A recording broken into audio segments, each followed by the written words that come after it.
ဘဝကိုယ်တိုင်ကစမ်းကြယ်တော့သူစမ်းကြယ်တဲ့ဘဝမှာလူသားမျိုးစုံကလည်းပဲဘဝမှာရရှိထားကြတော့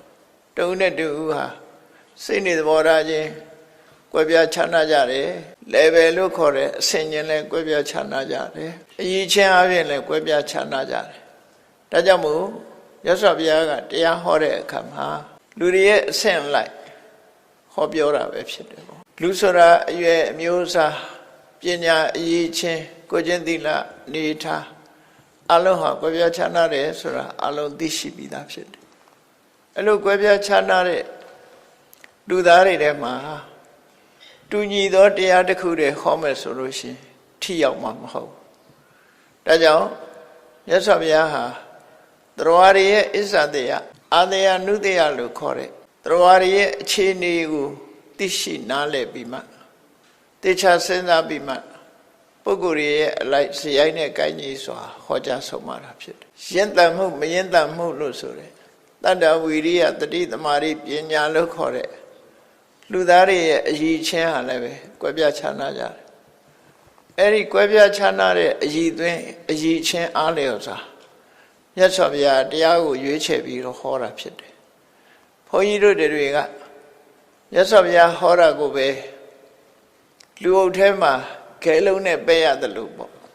ကိုယ်ကိုယ်တိုင်သိလို့ဟောရတာမဟုတ်ဘဲနဲ့မှန်တဲ့လူလည်းမှန်သွားမှာပဲမမှန်တဲ့လူလည်းအများကြီးရှိမှာမြတ်စွာဘုရားကြတော့အဲ့လိုမဟုတ်ဘူးပရိသတ်သိမ့်ချီရှိတဲ့ပရိသတ်မှာတောင်းပရိသတ်အားလုံးရဲ့စိတ်နေသဘောထားတွေကိုကွဲပြားခြားနားစွာသိပြီးတော့ဒီပုဂ္ဂိုလ်ကဒီစကလုံးနဲ့တန်တယ်ဒီပုဂ္ဂိုလ်ကြတော့ဒီလိုအဆင့်မျိုးဟောရမယ်ဆိုတာအဆင့်အလိုက်သရဝရရဲ့စိတ်နေသဘောထားသရဝရရဲ့အရည်ချင်းအတိမ်အနက်ကိုအနုအရင်ကိုချိပြီးတော့မြတ်စွာဘုရားဟောကြားတာဖြစ်လို့မြတ်စွာဘုရားဟောကြားတဲ့တရားဝဲတစ်ခုပြည့်စုံပြီဆိုရင်သရဝရရဲ့တောင်းချီအကျွတ်တရားရသွားကြတာဖြစ်တယ်။ဘာကြောင့်ဒီလိုဖြစ်ရတော့ဆိုမြတ်စွာဘုရားမှာထူးခြားတဲ့ဉာဏ်တော်နှစ်ခုရှိတယ်။ဘုရားမှာသာရှိတဲ့ထူးခြားတဲ့ဉာဏ်တော်နှစ်ခုအဲ့ဒါကိုဗုဒ္ဓစက္ခုလို့ခေါ်တယ်။စက္ခုဆိုတာမျက်စိနဲ့တင်စားပြီးတော့ပြောတာအတိဉာဏ်ကိုဆိုလိုတယ်ပေါ့။ကြားဖို့ရလိမ့်မယ်မြတ်စွာဘုရားမှာ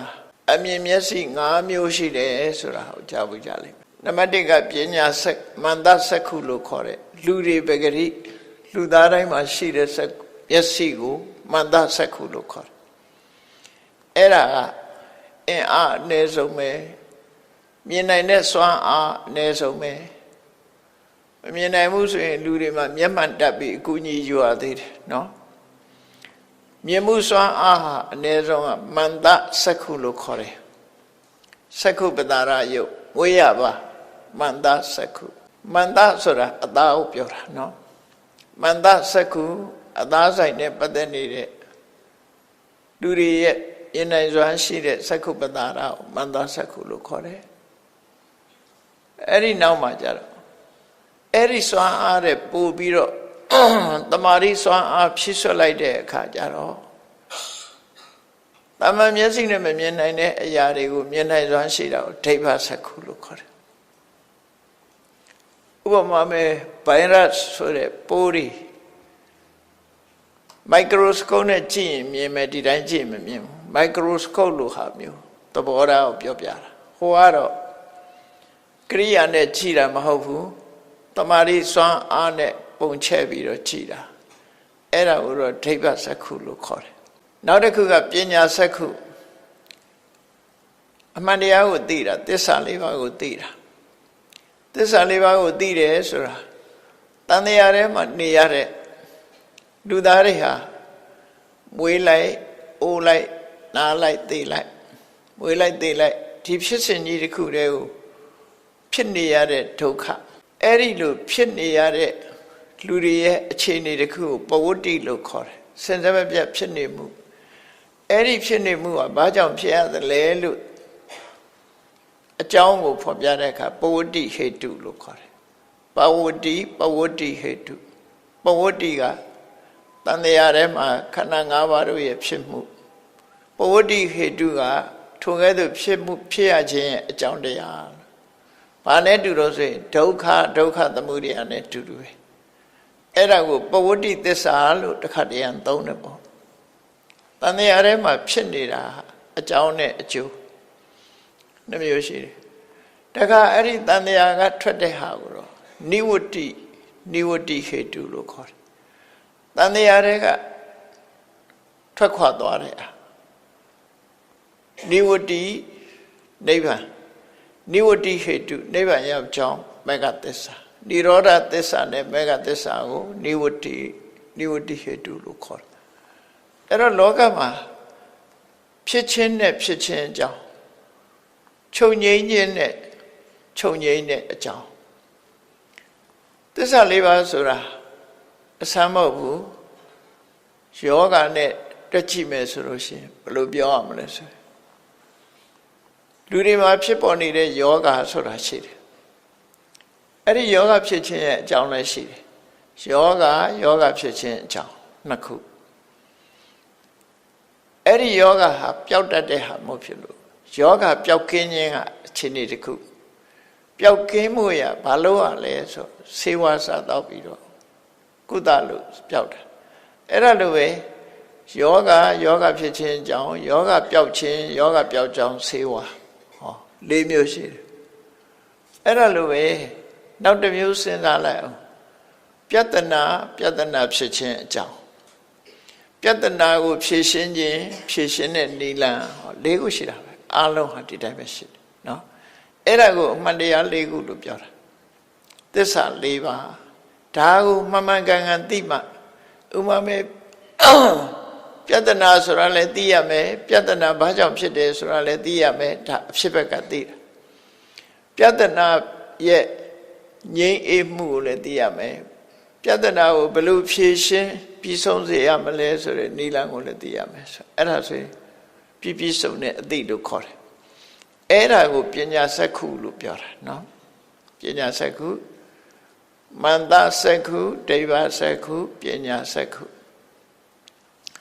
နောက်တစ်ခုကသမန္တစက္ခုလို့ခေါ်တယ်သမန္တဆိုတာဝဉ္ကျင်ပัจฉာအလုံးကိုသိတဲ့အသိဉာဏ်လို့ဆိုတယ်ဒါသဗ္ဗညုတဉာဏ်တော်ကြီးကိုပြောတာဖျားမှရနိုင်တယ်ဒါခုနမျက်စိတွေကယဟန္တာပုဂ္ဂိုလ်လည်းရတယ်မန္တစက္ခုကတမန်လူတွေလည်းရတယ်ဒိဗ္ဗစက္ခုကသမထကျင့်စဉ်အောင်မြင်တဲ့ပုဂ္ဂိုလ်တွေယဟန္တာပုဂ္ဂိုလ်တွေရနိုင်တယ်နော်ပညာစက္ခုကလည်းယဟန္တာအရိယသူတော်စင်တွေရနိုင်တယ်သမန္တစက္ခုဆိုတာတော့သဗ္ဗညုတဉာဏ်ဆိုဖျားတစ်ပါးပဲရနိုင်တယ်သဗ္ဗညုတဉာဏ်ရဲ့အဓိပ္ပာယ်ကဘာကိုဆိုလိုတာတော့ဆိုသဗ္ဗဆိုတာအရာခတ်သိမ်းကိုညူသိတယ်သဗ္ဗညုတာဆိုအရာခတ်သိမ်းကိုသိတဲ့ဉာဏ်လို့ဆိုလိုတယ်ပေါ့အဲ့တော့အရာခတ်သိမ်းကိုသိတယ်ဆိုတဲ့ဉာဏ်ကြီးဟာတခါတည်းရကြတော့ဆိုလေးရှိကြတယ်အမြဲတမ်းသိနေတာလို့တချို့ကယုံကြည်တယ်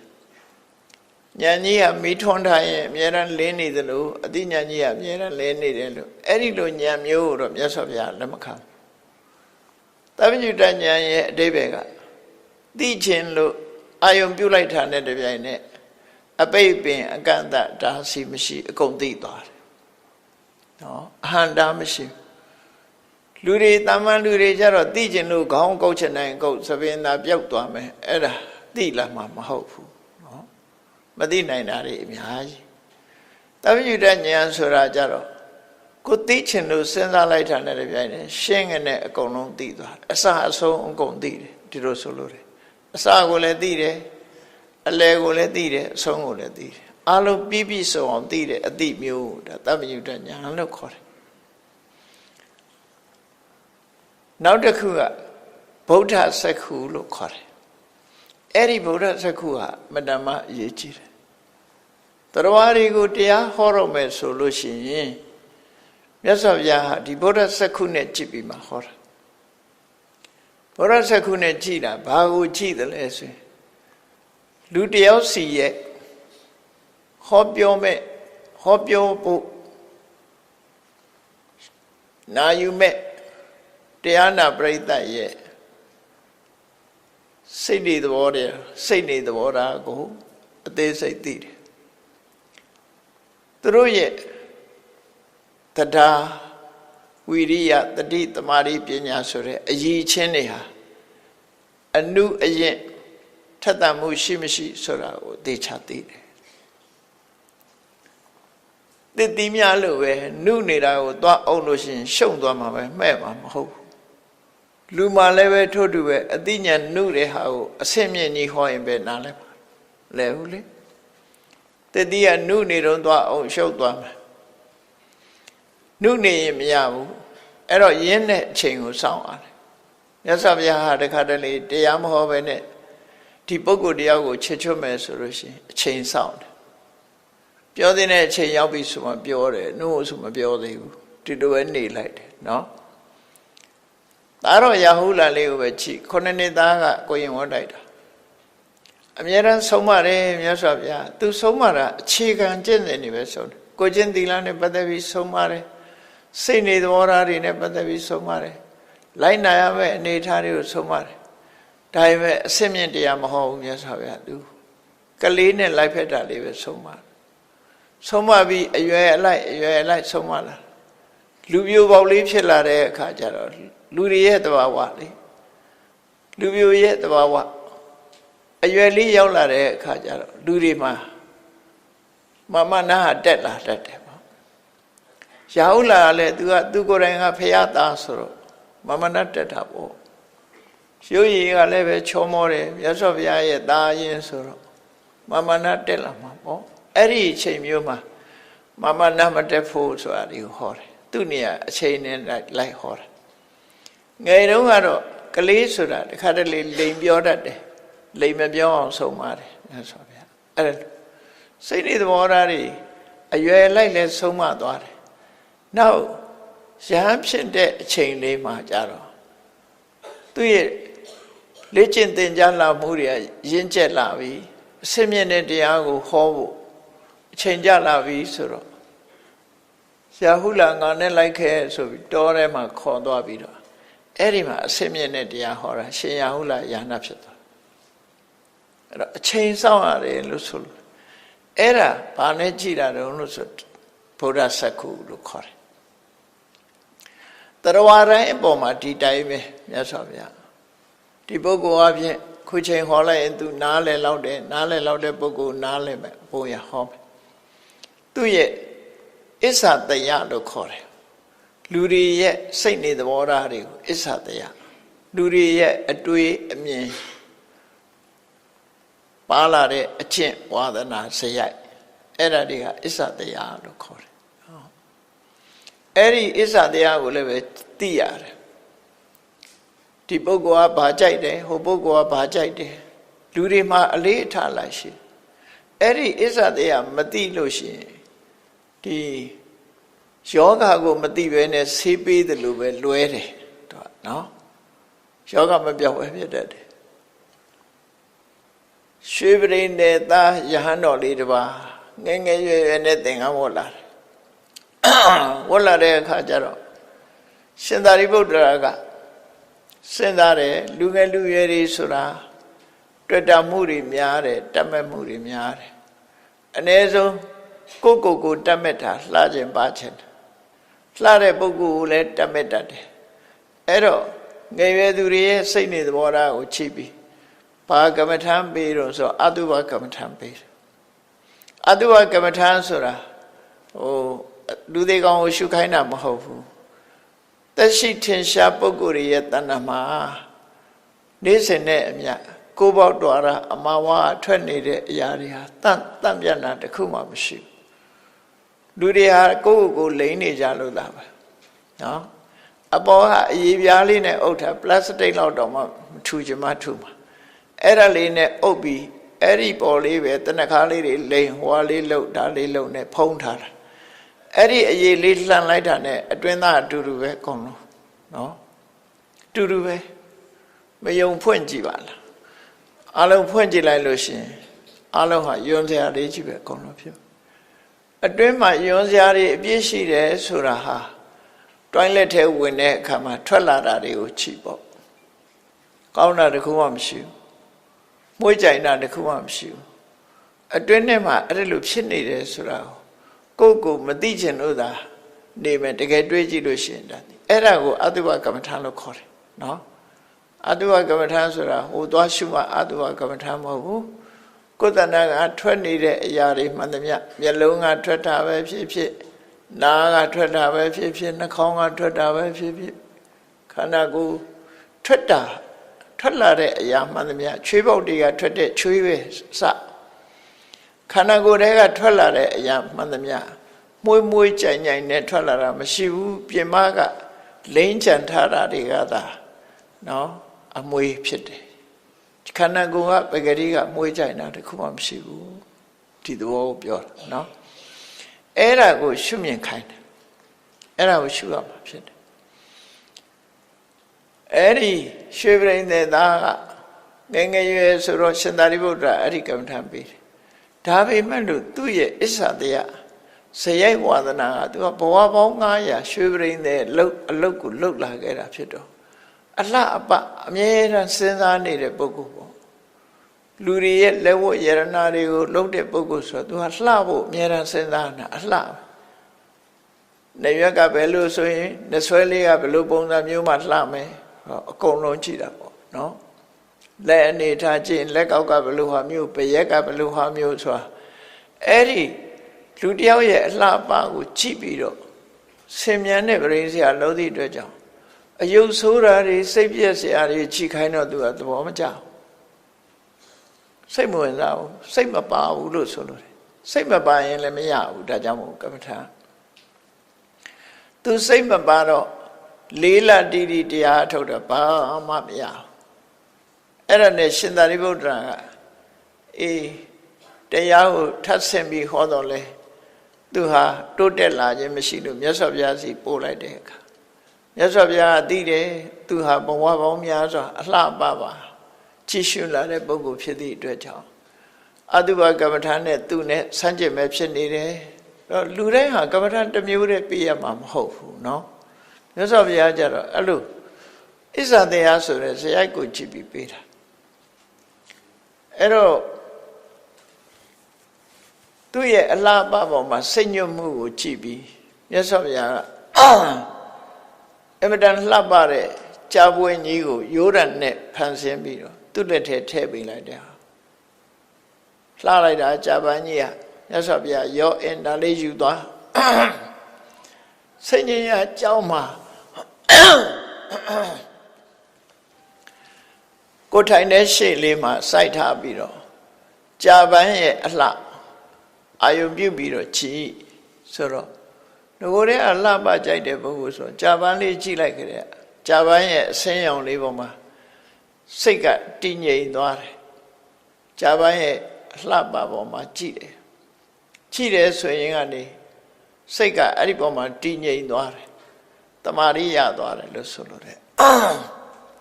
ကတိုင်းအထုတ်ခိုင်းတဲ့သဘောပဲအဲ့လိုအထုတ်ရင်ကနေပြီးတော့သူဟာတမာရိတွေရပြီးတော့စံတရားတွေရသွားတယ်စံရသွားတော့မြတ်စွာဘုရားကစံတရားအထုတ်ထားတာဝိပဿနာကိုသူ့ဘာသူကူးနိုင်မလားဆိုတာကိုကြည့်တော့မကူးနိုင်တော့ကြာပန်းရဲ့အလှပပေါ်မှာစိတ်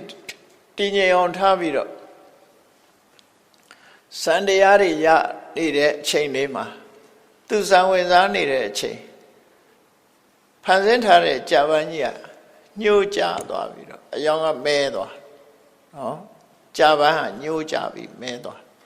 ဆံကထလို့ကြည့်လိုက်တဲ့အခါကျတော့ခုနတုန်းကလန်းဆန်းလှပနေတယ်ကြာပန်းကြီးကညှိုးပြီးတော့အယောင်ကမဲမဲကြီးဖြစ်သွားတဲ့အခါမှာ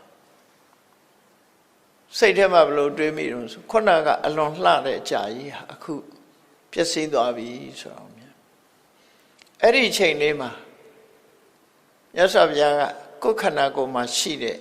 တဘာဝတရားတွေဟာလည်းဒီလိုပဲမမြဲဘူးဆိုတာကိုလမ်းညွှန်မှုပြုလိုက်တဲ့အခါမှာကြာပန်းသာဒီလိုမဲတာမဟုတ်ဘူးကိုယ်ခန္ဓာကိုယ်ကလည်းပဲဒီတိုင်းပဲအလုံးဟာဘယ်ရာမှမမြဲဘူးတနေ့ကျပျက်စီးသွားမှာပဲဆိုတဲ့ဝိပဿနာဉာဏ်မြင်ဘက်ကူးပြောင်းသွားတာ ခဏလေးအတွင်းမဲ့ဝိပဿနာဉာဏ်ဆင်းရဲတက်ပြီးယဟနာဖြစ်သွားအဲ့ဒါကိုပြောတာအစ္ဆတရားနော်တရားနဲ့သူတို့ရဲ့အစ္ဆတရားကိုက်အောင်ပေးတယ်မြတ်စွာဘုရားကြတော့အဲ့လိုကိုက်အောင်ပေးနိုင်သည့်အတွက်ကြောင့်ဘုရားနဲ့တွေ့လိုက်တဲ့ပုဂ္ဂိုလ်တွေကပိုးပြီးတော့ကံကောင်းကြတယ်ဟောတဲ့ပြောတဲ့စကားလည်းပဲနားလေတယ်ကိုယ်အကြိုက်အစ္ဆတရားနဲ့ကိုက်တယ်ဣန္ဒြေလို့ခေါ်တဲ့ယုံကြည်ချက်ဆိုတဲ့တရားကျိုးပန်းအထောက်မှုဆိုတဲ့ဝီရိယအာယုစိုက်မှုဆိုတဲ့တတိတည်ငြိမ်မှုဆိုတဲ့တမာတိစဉ်းစားဆင်ခြင်တတ်မှုဆိုတဲ့ပညာတွေဟာရင့်ကျက်လာပြီဆိုလို့ရှိရင်ဘယ်ကမ္မထမ်းမဲ့ဟောလိုက်အာယုစူးစိုက်မှုကြောင့်ထက်ထက်မြက်မြက်ထွန်းထွန်းပေါက်ပေါက်ဖြစ်သွားလေးရှိကြတယ်အဲ့ဒါတတ္တဝိရိယတတိတမာတိပညာဆိုတဲ့စွမ်းရည်တွေထက်မထက်ကိုသိတဲ့ဉာဏ်ကိုဣန္ဒရိယပရောပရိယတ္တိဉာဏ်လို့ခေါ်တယ်တရဝရီရဲ့အစ္ဆတရားသိတဲ့ဉာဏ်ကြတော့အာတယနုတယဉာဏ်လို့ခေါ်တယ်အဲ့ဒီဉာဏ်နှမျိုးကိုဗုဒ္ဓစက္ခုလို့ခေါ်တယ်နော်ပိစိကဗုဒ္ဓတွေဟာအဲ့ဒီဗုဒ္ဓစက္ခုမရလို့တရားပေါက်အောင်မဟောနိုင်ကြဘူးတရားပေါက်အောင်ပိစိကဗုဒ္ဓမဟောတာတော့မဟုတ်ဟောတယ်ဟောတော့လည်းပဲအဲ့ဒီဉာဏ်နှမျိုးမပါသည့်အတွက်ကြောင့်ဟောနီပြောနီကမပြည့်စုံသည့်အတွက်ကြောင့်မထိရောက်ဘူးလို့ဆိုလို့လည်းပေါ့နော်တရားတို့ရလောက်အောင်မထိရောက်ဘူးမြတ်စွာဘုရားကျတော့ထိရောက်တယ်လို့သူဆိုတယ်အဲ့တော့ဉာဏ်၅ပါးဉာဏ်၅ပါးကိုပဲမျက်စိ၅မျိုးလို့ဒီလိုပြောတာ